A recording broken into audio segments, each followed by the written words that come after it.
All right, in this video, we're going to talk about coupled motion and go through a couple of examples. So coupled motion is when two or more objects are connected together and they move together as one larger system.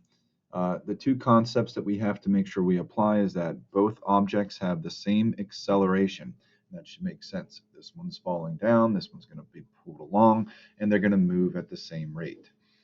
The tension on the string is always the same value. So whatever the force that the string is pulling on block 1 is going to be the same as what it's going to be pulling up on block 2.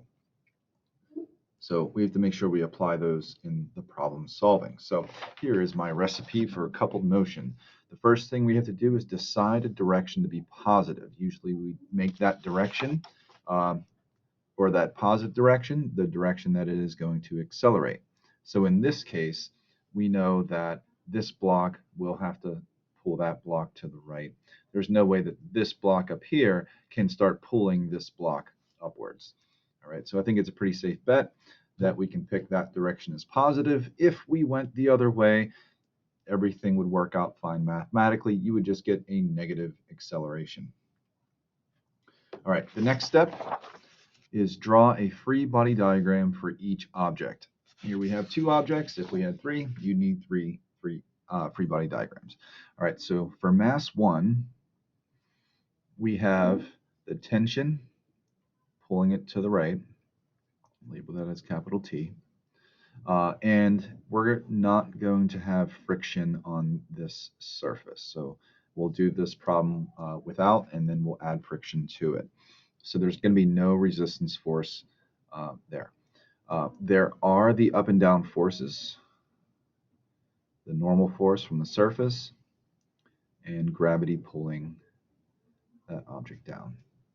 Those are all of the forces on block 1. On block 2, we have gravity pulling it down. Make sure you subscript everything because we're going to have different values for the mass 1 and mass 2. And then we have the string pulling it up. And again, this tension and that tension are the same. Now what we need to do is write the sum of all forces equations for each object. And really, this is specifically for the direction of motion. So it's really like the coupled motion equations. So the sum of all force equations here are in the direction of the motion of the object. And what we have is kind of like a line of motion that follows the string. Okay.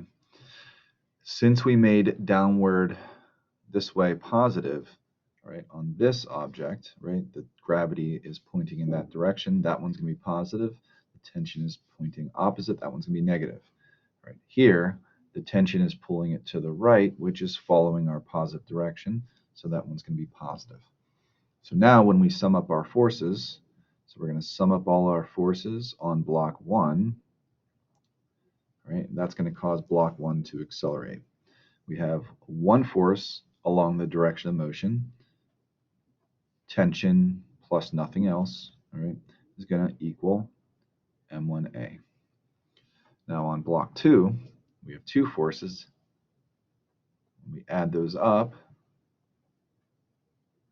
we have the positive force of gravity minus the tension. That unbalanced force, net force, is going to cause it to accelerate.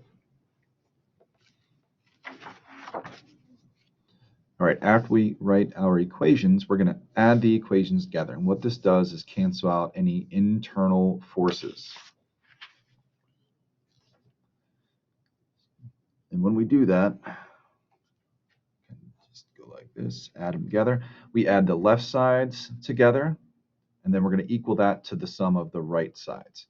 So here I have the tension plus whatever's here, M2G minus tension, and that's going to equal the sum of this one, M1A, plus M2A.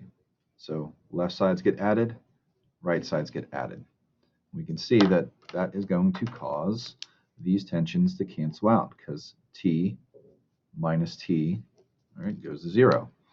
We also have that these accelerations are the same value, so we can factor those out.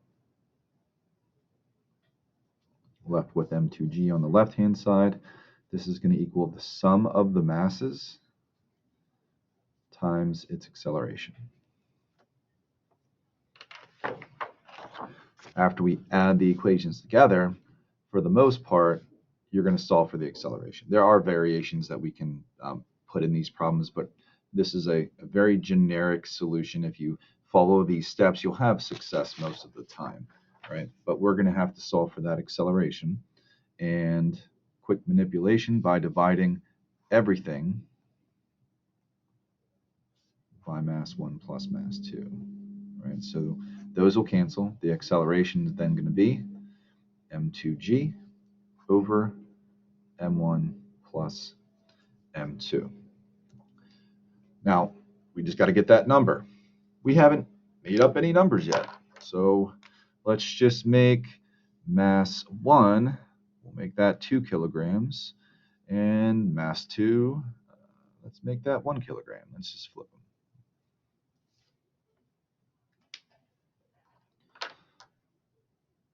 Okay, so now we just plug in those values. Marker. We have m2 is 1 kilogram times g, which is 9.8 meters per second squared, divided by the sum. All right, we have 2 kilograms plus 1 kilogram. So we end up with 9.8 over 3. All right, kilograms times meters per second squared divided by a kilogram will give us units of meters per second squared. Now, just got to get that number. 9.8 divided by 3 gives us 3.27.